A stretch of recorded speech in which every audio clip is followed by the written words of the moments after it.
Comment pourrez-vous définir le loisir scientifique et technique qui se transforme après en culture?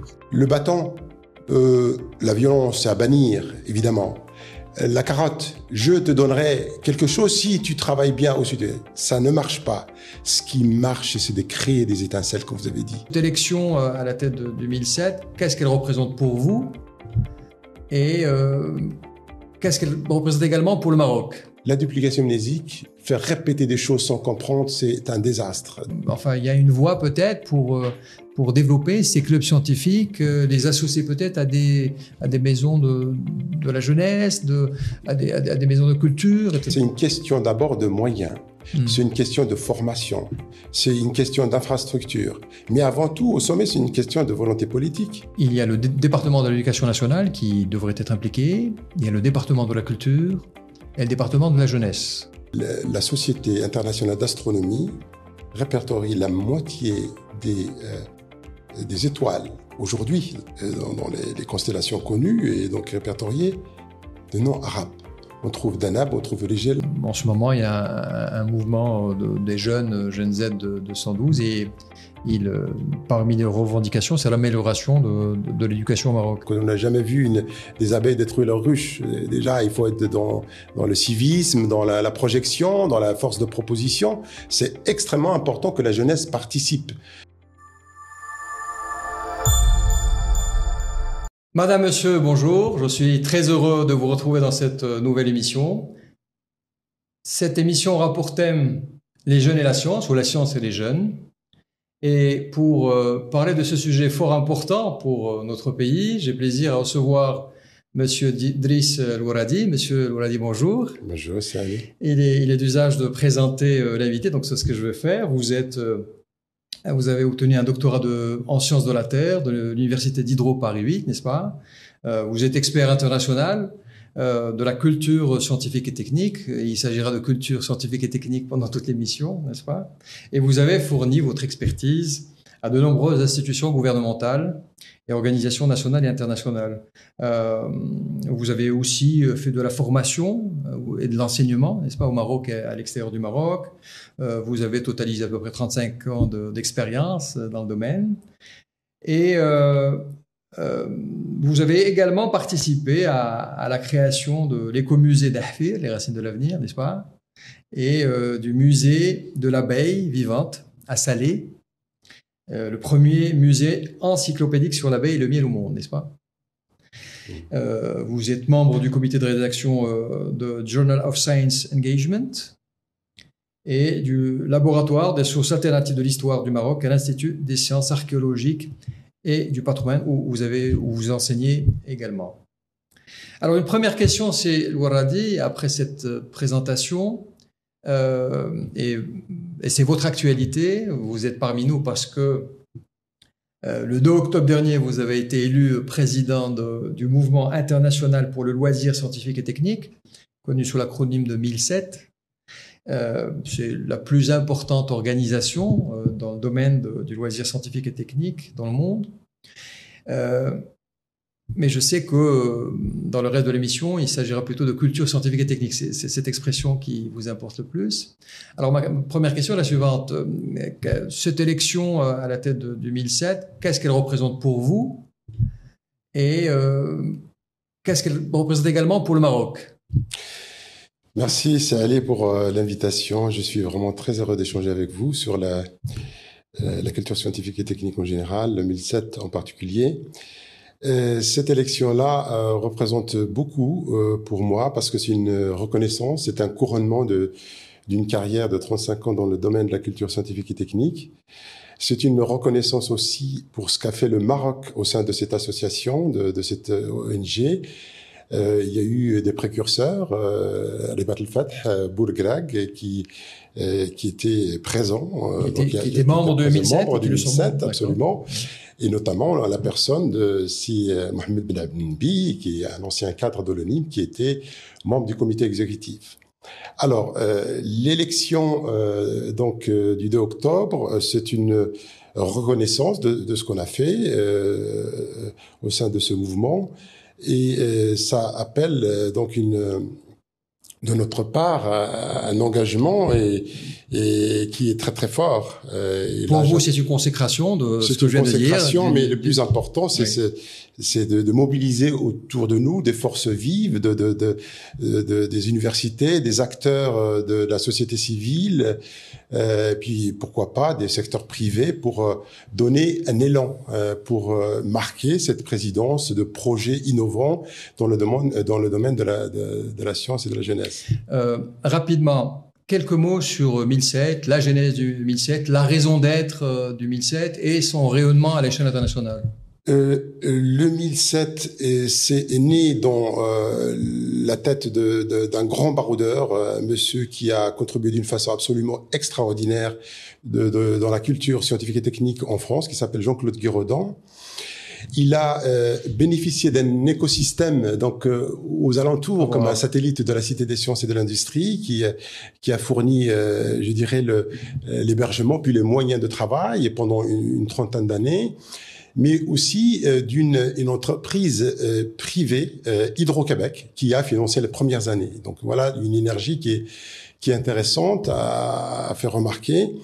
Le 1007 a commencé donc avec un certain nombre de pays et une cinquantaine de membres fondateurs qui ont eu l'idée je dirais, de réunir leurs forces, de proposer des activités scientifiques pour les jeunes. Et dans le cadre notamment deux moments phares que sont les expositions régionales, continentales, toutes les années paires, et les expositions internationales toutes les années impaires. Là, on vient de finir une grande messe qui a eu lieu à Abu Dhabi du 27 septembre au 3 octobre. Pour vous donner l'idée de grandeur, de l'ampleur de cet événement, il y a eu près de 2400 jeunes, 800 projets, une cinquantaine de pays. Donc, c'est une synergie, une force vraiment extraordinaire dans le domaine de la science pour les jeunes. Oui, exactement. Et puis, je pense que ça devrait avoir un lien avec les ODD, les objectifs de développement durable de l'ONU. Ça peut participer à avoir cette génération qui pourrait garantir ces ODD, n'est-ce pas ? Absolument. Donc, on touche à tous les secteurs, y compris les sciences humaines et évidemment les sciences de l'environnement, les sciences de l'ingénierie. C'est les fameux STEM. Donc, c'est sciences, technologie, engineering, mathématiques, et on peut ajouter aussi l'art des fois. Très bien. Si vous l'avez dit, avant qu'on instaure une culture scientifique et technique, on commence par le loisir, n'est-ce pas ? C'est le loisir qui se transforme et qui s'installe dans un pays comme étant une culture scientifique et technique. Alors, comment pourrez-vous définir le loisir scientifique et technique qui se transforme après en culture ? C'est très simple. Ça, c'est une étude de l'OCDE qui analyse un petit peu le nombre d'heures je dirais qu'un enfant ou un élève passe éveillé. Sur les 5800 heures, 5000 se passent en dehors de l'école. Il y a seulement 800 heures qui se passent à l'intérieur de l'école. C'est dire l'influence, l'impact qui peut être significatif si on aménage au cours de ce temps de loisirs des activités intelligentes, des clubs scientifiques, des clubs d'astronomie, d'observation, des clubs pourquoi pas sur l'environnement pour sensibiliser les jeunes. L'informatique, l'intelligence artificielle, tout ça, ça crée une différence parce que ça vient en appui du système éducatif parce que ça représente un système pondéré beaucoup d'heures. Les 2/3 de temps se passent en dehors de l'école. Donc c'est important d'avoir, on verra peut-être tout à l'heure, une stratégie à la tête de l'État pour programmer des activités intelligentes pour ces jeunes. Très bien. Avant d'aborder ça plus en détail, je sais que l'histoire des sciences vous fascine. Dans mes recherches, dans plusieurs de vos interviews, vous mettez en avant justement l'histoire des sciences et je voudrais que vous nous présentiez les ruptures technologiques importantes qu'a connues l'humanité et qui a mené à cette science que l'on vit aujourd'hui. Avec ou sans conscience, comme dirait Rabelais, on verra. Oui, mais c'est un exercice extrêmement difficile que les grands scientifiques me pardonnent si je les oublie, mais pour schématiser, il y a l'enfance de la science. Et d'abord, en fait, la science dite, je dirais, des anciens, d'Aristote et la science grecque. Avant Aristote, le monde était expliqué, les modèles explicatifs étaient basés sur les mythologies. Et donc, on en fait tous un petit peu, d'ailleurs, dans beaucoup de cultures. Et Aristote apporte des éléments nouveaux que sont l'observation, une espèce de rationalité qui va mener progressivement. Il a proposé par exemple, le système héliocentrique avec Ptolémée. Ça veut dire que le Soleil était, enfin, le géocentrique, pardon, la Terre était au centre de l'univers. Il a écrit le livre des animaux, qui a été repris d'ailleurs au IXe siècle par Al-Jahiz, un éminent scientifique extraordinaire. Petit à petit, l'alchimie, qui est l'ancêtre de l'alchimie, donc les Arabes vont apporter une contribution majeure dans ce domaine, va glisser vers la science qu'on connaît aujourd'hui. Après, il y a une étape importante, donc la science arabo-musulmane entre le 7e et le 13e siècle, une contribution majeure. On peut être fiers d'un monsieur immense qui a vécu entre le Maroc et Cordoue, qui s'appelle Averroès, qui va donner le flambeau de la rationalité de la science à l'Occident, grâce à sa pensée rationaliste, et grâce à sa méthodologie. Et donc, beaucoup de scientifiques autres, Avicenne, dans le canon de la médecine, va être enseigné jusqu'au XVIIe siècle. Ibn al-Haytham, le premier qui propose un modèle explicatif qui est juste sur la vision, parce que avant on pensait que quand je vous vois, c'était comme c'est mon œil qui va aller chercher votre image et revenir, alors que c'est la première fois qu'il propose un modèle comme quoi c'est la lumière qui envoie une image. Voilà, exactement, caméra obscura. On connaît donc sa méthode aussi expérimentale sur la réflexion et la réfraction de la lumière. Immense contribution, la science arabo-musulmane. Vous donnez une petite idée qu'à l'époque, la science s'écrivait en arabe. Il y a d'ailleurs une très belle exposition qui dit que compte la science parlée arabe. Pour vous donner un exemple, la Société internationale d'astronomie répertorie la moitié des étoiles aujourd'hui dans les constellations connues et donc répertoriées de noms arabes. On trouve Danab, on trouve Rigel, on trouve Rokba, etc.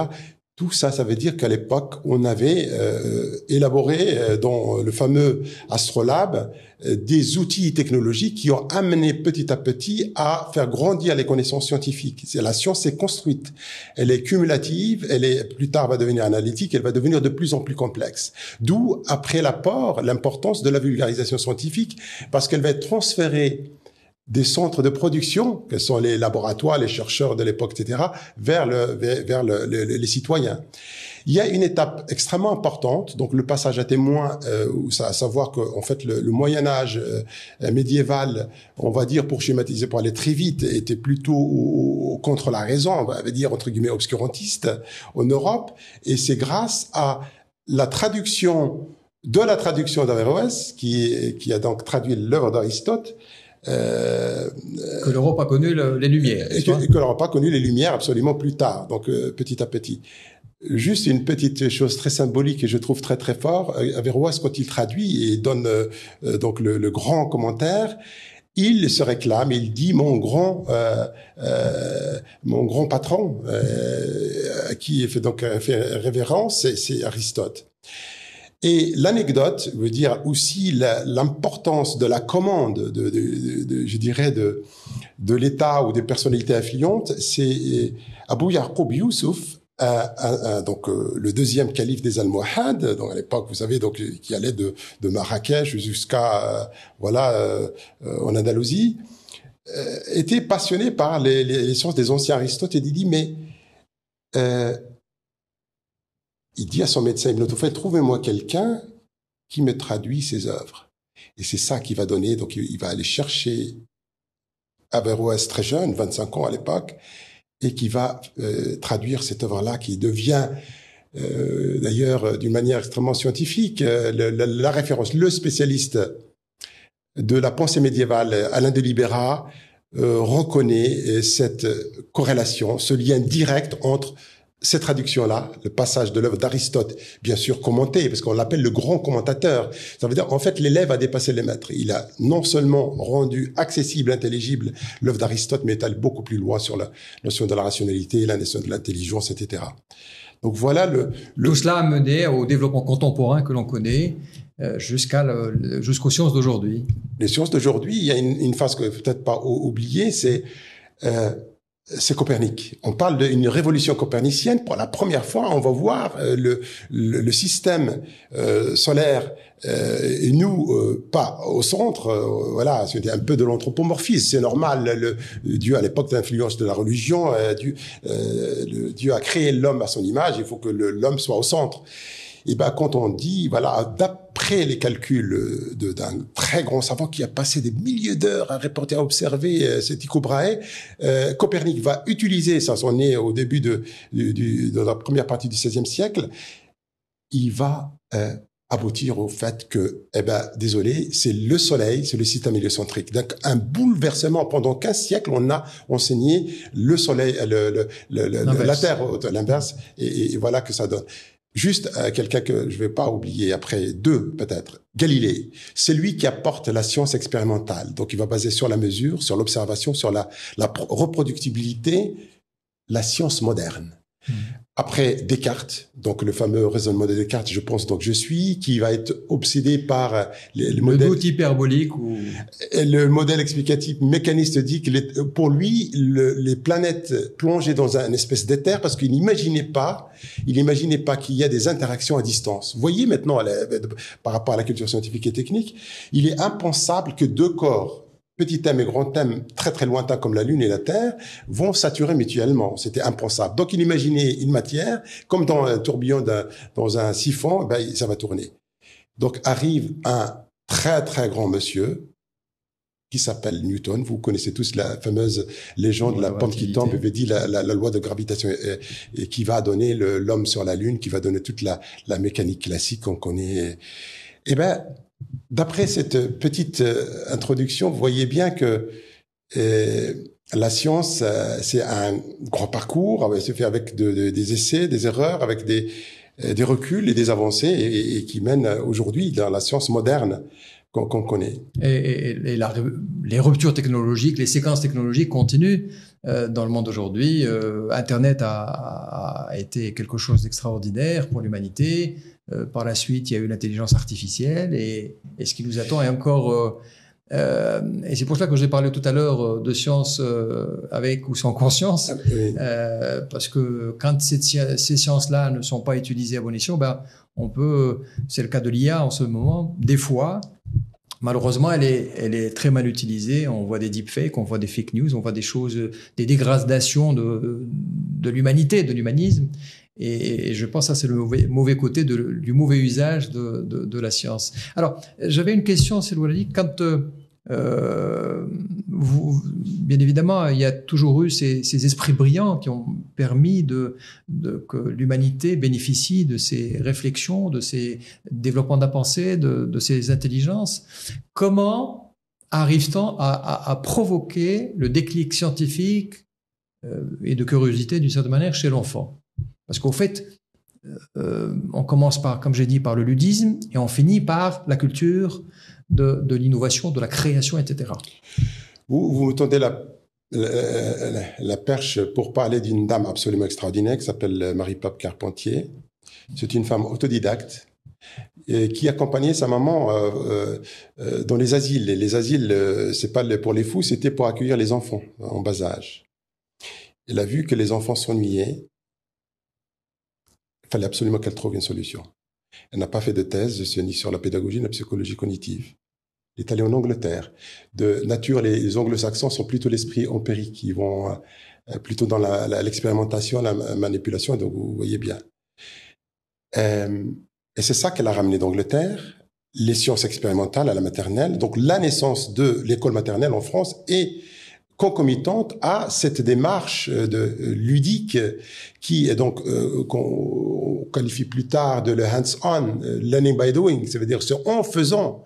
Et puis plus tard, il y a un très grand monsieur Piaget qui a observé ses enfants, donc qui a élaboré une très grande théorie d'intelligence qu'on qualifie aujourd'hui de socio-constructiviste, qui veut dire que l'enfant apprend en interagissant avec son milieu. Quand on lui donne des choses à voir, à manipuler, à tester, il va avoir beaucoup plus d'appétence, beaucoup plus de motivation. On parle de motivation intrinsèque pour apprendre. La duplication mnésique, faire répéter des choses sans comprendre, c'est un désastre donc dans l'enseignement ou dans les... Donc il faut donner, et puis il y a un autre monsieur extraordinaire qui s'appelle Bachelard qui introduit l'importance du statut de l'erreur dans l'apprentissage, qu'il faut pas oublier. L'enfant va apprendre par ou à travers ses erreurs, ça aussi. Donc après la vulgarisation scientifique va se construire au fil du temps. Et si on peut, il y a eu 3 âges, je crois, pour schématiser très très vite. Juste pour ne pas oublier la fameuse de Marie-Pape Carpentier, il ne suffit pas d'avoir des idées, il faut les généraliser. Ça veut dire qu'il faut qu'il y ait une action politique. Elle va aller à Paris, parce qu'elle était de province, pour rencontrer un ministre de l'Éducation qui s'appelle Guizot. Elle va l'influencer, il va introduire les sciences expérimentales à l'école, 1833. Extraordinaire. Et c'est étonnant parce qu'en fait, je dirais, là on parlera peut-être aussi, personne n'a inventé le chaud. Les nations se copient les unes des autres. Des modèles qui ont réussi, on peut les transposer. On donnera peut-être l'exemple tout à l'heure du Japon, de la Corée du Sud, etc. On y arrivera. Mais là, l'action politique est importante. Ça veut dire que on va avoir un programme systématisé, des programmes à l'école qui sont basés sur la science expérimentale. Le son des choses, si vous avez Dorosun fil Ashia au Maroc. Est-ce que vous savez que c'est la traduction de leçon de choses qui elle-même vient d'Angleterre, object lesson. Vous voyez l'ouverture, aller chercher des idées qui marchent, et ben ça marche. Je pense que c'est vraiment Donc le ludisme, la culture scientifique et technique est quelque chose d'essentiel pour l'épanouissement de l'enfant et pour justement aller dans cette voie du progrès et du développement. Mais à votre avis, qui est censé justement porter cette idée de diffuser le loisir scientifique et technique pour instaurer cette culture? Est-ce l'État qui doit prendre en charge cela, ou est-ce que ça devrait être des institutions, des organes privés et des mécènes qui devraient faire ça? Comment ça devrait se passer, et peut-être même comment ça se passe à l'étranger? Oui, c'est aller... donc, de tradition, quand on veut faire un projet, on fait un benchmark. Il y a des exemples qui ont réussi dans l'histoire de la culture scientifique, de l'instauration de politiques de culture scientifique. On prend l'exemple là, on a entamé la loi Guizot. En Allemagne, au 19e siècle, on va généraliser l'enseignement scientifique, on va créer des écoles spécialisées de sciences, pour les sciences, et ça donne ça fait penser au courant positiviste d'Auguste Comte. Oui, d'Auguste Comte. Ouais. Ça donne BASF qui encore aujourd'hui, donc, le géant de la chimie. Ça donne Siemens. Ça donne l'optique Zeiss, qui c'est la meilleure optique de microscopie aujourd'hui au monde. Il y a je dirais, qui va instaurer, pour répondre à votre question, l'État. Elle doit avoir un programme, elle doit avoir un budget, elle va avoir une équipe dédiée, il va avoir des moyens, il va avoir une stratégie. C'est une stratégie non des moindres. Il s'agit parce que nos élèves aujourd'hui vont être les ingénieurs, les scientifiques de demain. Et vous ne pensez pas que la famille peut-être aussi a un rôle à jouer préalablement à l'État? Alors, il y a une étude de l'OARS, l'Observatoire international de la réussite scolaire, qui mathématiquement démontre que plus il y a un lien entre l'école et les familles, plus le système éducatif marche. Évidemment que beaucoup, comme je vous l'ai dit tout à l'heure, les 2 tiers de temps l'enfant passe à l'extérieur de l'école. Donc les visites de musées, l'inscription des clubs scientifiques, les comptes vacances scientifiques, etc.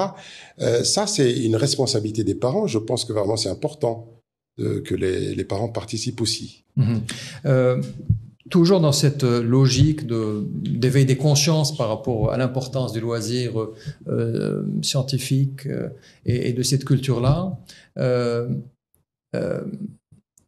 et on voit ici et là, au Maroc du moins, quelques clubs scientifiques qui sont portés par des initiatives personnelles.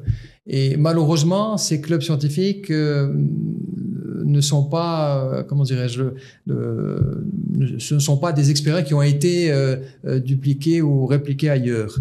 N'est-il pas là, enfin, il y a une voie peut-être pour développer ces clubs scientifiques, les associer peut-être à des maisons de la jeunesse, à des maisons de culture, etc., qui pourraient aussi participer. On revient à l'idée de départ. Oui. C'est une question d'abord de moyens.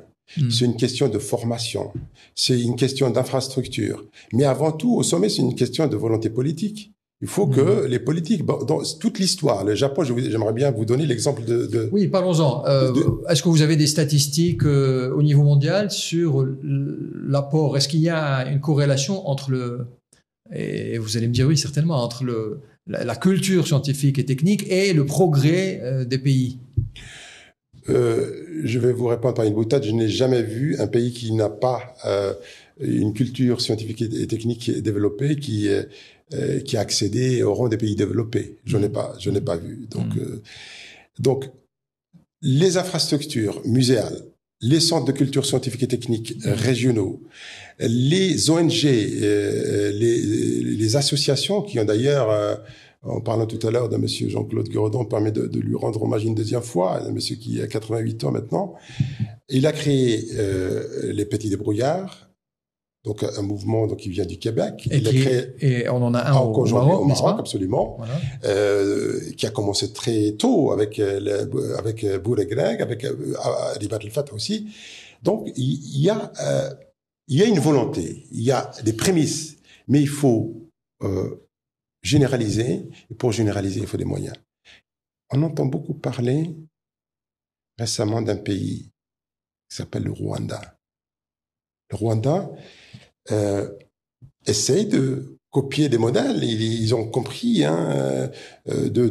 ils ont instauré des systèmes itinérants d'outils pédagogiques pour faire des sciences expérimentales et que ça marche. Ils ont tout de suite donc noté un engagement beaucoup plus important, moins de déperdition scolaire, etc. Donc il y a un effet direct entre les politiques qu'on instaure et les résultats obtenus pour améliorer le système éducatif. Donc là, si je comprends bien, il y a le département de l'éducation nationale qui devrait être impliqué, il y a le département de la culture et le département de la jeunesse. Est-ce qu'il y a d'autres départements qu'il faut impliquer justement dans cette voie, ou comment vous voyez, j'essaye d'être pratique et être concret. Demain, on vous donne la possibilité de développer cette politique, une politique volontariste pour développer ces clubs scientifiques un peu partout au Maroc. Faisons comme les abeilles. Oui. Intelligence collective, peu importe le nom.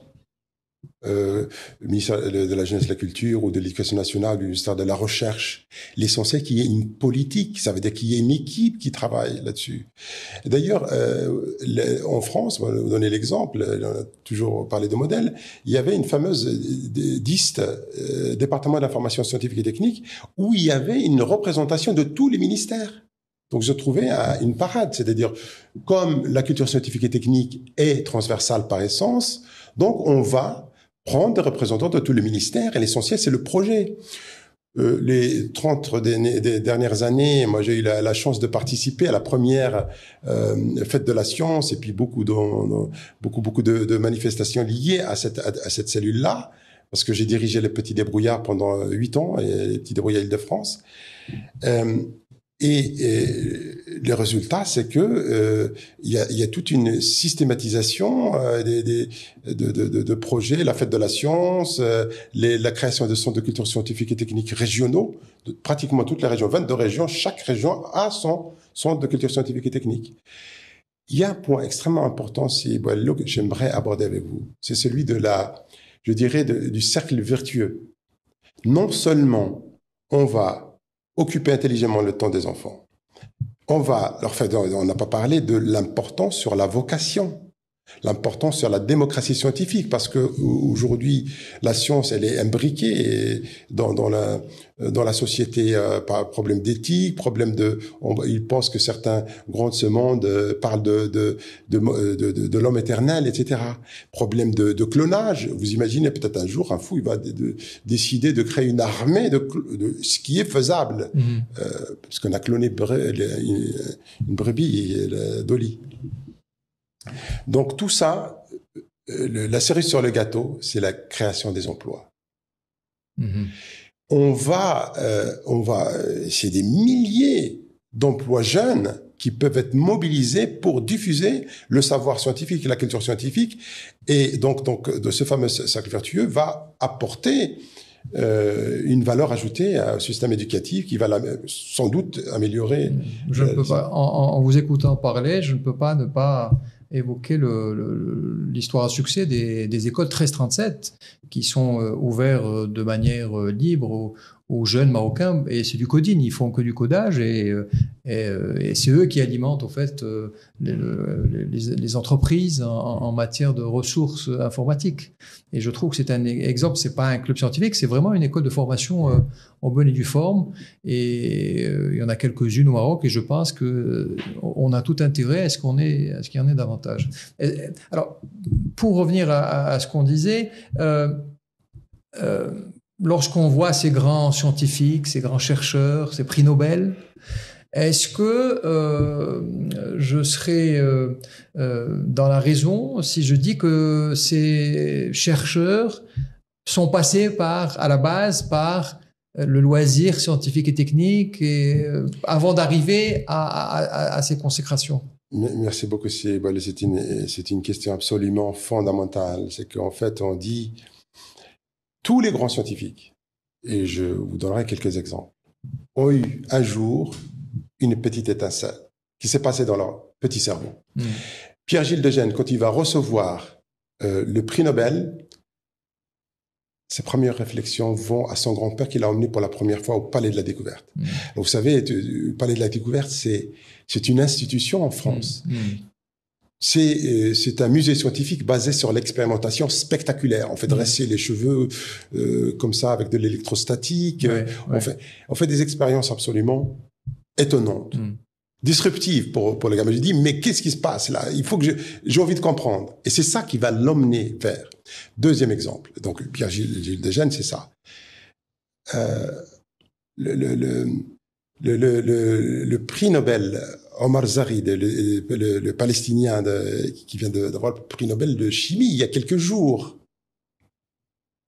Très émouvant.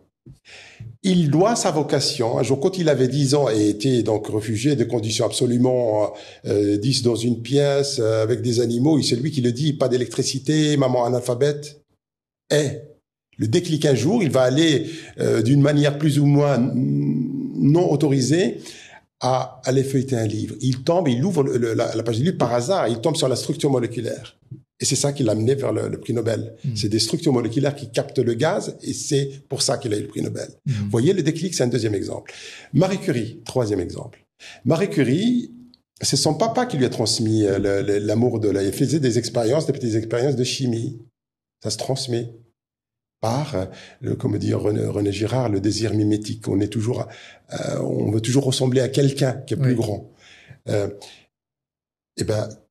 Étonnamment, sa fille, elle a eu déjà 2 prix Nobel, exceptionnels pour une femme, prix Nobel de physique et prix Nobel de chimie. Sa fille, Irène Joliot-Curie, avec son mari, Frédéric Joliot-Curie, aussi un prix Nobel. Ça s'est transmis grâce à cette expérimentation, cette envie de découvrir le monde qui va se transformer petit à petit jusqu'à amener vers On a un Marocain, si les amis, le découvreur de la Très lithium. Voilà, exactement, la batterie lithium-ion, donc le bâton de graphite, la note de graphite. Et sa vocation, c'est parce qu'il s'amuse avec des piles, avec des circuits électriques. C'est comme ça qu'il a eu et donc une découverte majeure dans l'histoire de l'industrie mondiale. Comme on disait, quelque part, c'est le tissu familial d'abord qui très souvent enclenche cette curiosité scientifique qui peut mener à des consécrations comme le prix Nobel. Absolument. Ça commence d'abord au sein dans la complémentarité, parce qu'en fait, sans le palais de la découverte, Pierre-Gilles de Gennes n'aurait pas eu cette opportunité, ou le grand-père de l'Omni, etc.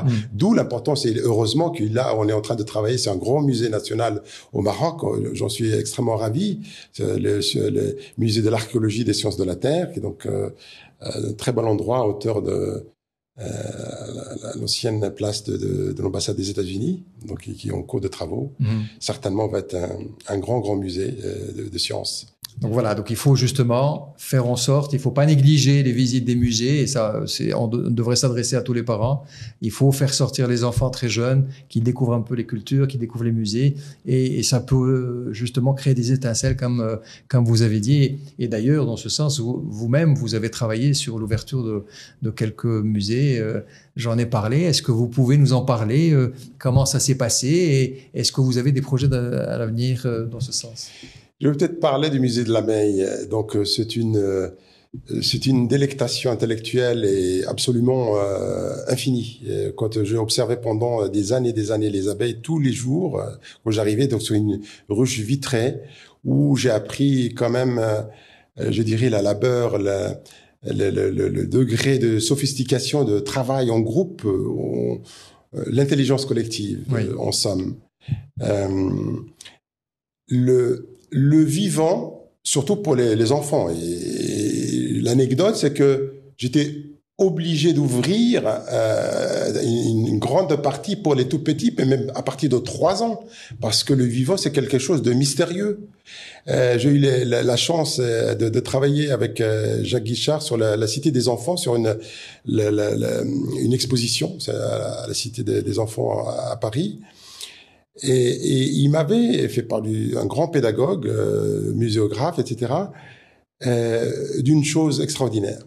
Un enfant qui va regarder un film, par exemple, sur une fourmilière, va avoir un certain nombre de questions à poser.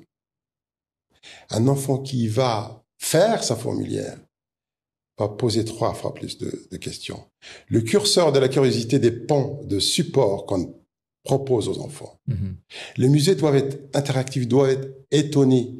Ce qu'on cherche, c'est la motivation, ce que les sciences cognitives appellent la motivation intrinsèque. Le bâton, la violence, c'est à bannir, évidemment. La carotte, je te donnerai quelque chose si tu travailles bien au sud. Ça ne marche pas. Ce qui marche, c'est de créer des étincelles, comme vous avez dit. C'est waouh, c'est l'effet waouh. Comment sont les abeilles, comment ils travaillent, comment elles vont faire la danse du 8, comment ils ramènent dans leurs petites pattes le pollen, comment je vais observer à la loupe ses yeux, elle en a combien les abeilles? Ils ont 2 comme, non, elle en a 8003.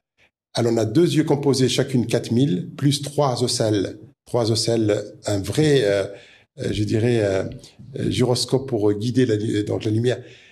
Un objet technologique vivant, extraordinaire, une façon de travailler en coopération. Vous demandez peut-être, vous, qui a inventé l'organisation scientifique du travail? Vous allez me dire, c'est Taylor. Ben non. Les abeilles, depuis bien longtemps, 100 millions d'années. Pourquoi?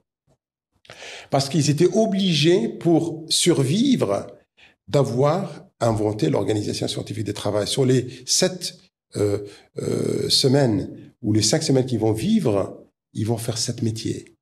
Ils vont être nettoyeuses la première fois, donc la première seconde de l'émergence de la petite cellule, elle va commencer à travailler. Elle va être gardienne, elle va être pourvoyeuse de pollen.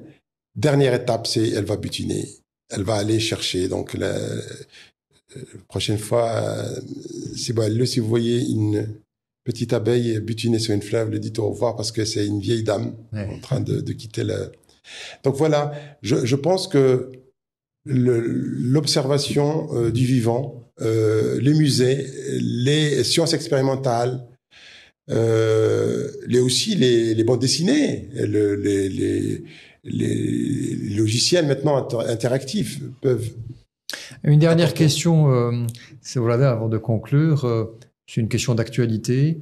En ce moment, il y a un mouvement des jeunes Z de 112 et parmi les revendications, c'est l'amélioration de l'éducation au Maroc. Est-ce que vous pensez que l'émergence d'une vraie culture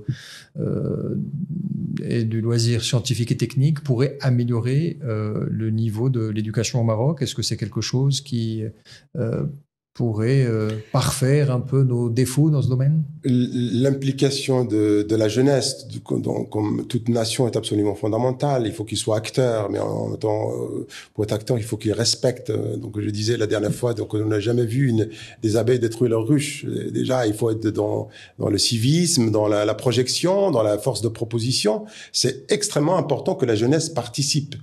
Il faut lui donner l'occasion de discuter, de planifier, de participer dans l'action. Et il y a combien de chantiers, comme je vous ai dit tout à l'heure, la création de centres de culture scientifique et technique régionaux, de musées régionaux, d'anthropologie, je ne sais quoi, de patrimoine culturel, matériel, immatériel. Il y a énormément, c'est un gisement d'emplois absolument énorme. Encore faut-il une politique volontariste qui implique ces jeunes, qui les associe et qui leur donne la chance de participer. Et qui participent à leur éveil culturel et scientifique, pourquoi pas, hein, pour participer au développement du pays. Seloualadi, merci beaucoup pour cet échange fort agréable. C'est toujours important d'insister sur ces aspects d'éveil, de conscience pour le bien commun. Il est d'usage, avant de conclure, de finir l'émission, de laisser le dernier mot, d'où le nom éponyme de l'émission, de laisser le dernier mot à l'invité. La caméra est en face de vous. Quel sera votre dernier mot ? Mon dernier mot, c'est que je rêve de fédérer les forces vives de ce très bon et très beau pays qui a montré dans l'histoire qu'il était capable de produire des grands esprits comme Averroès.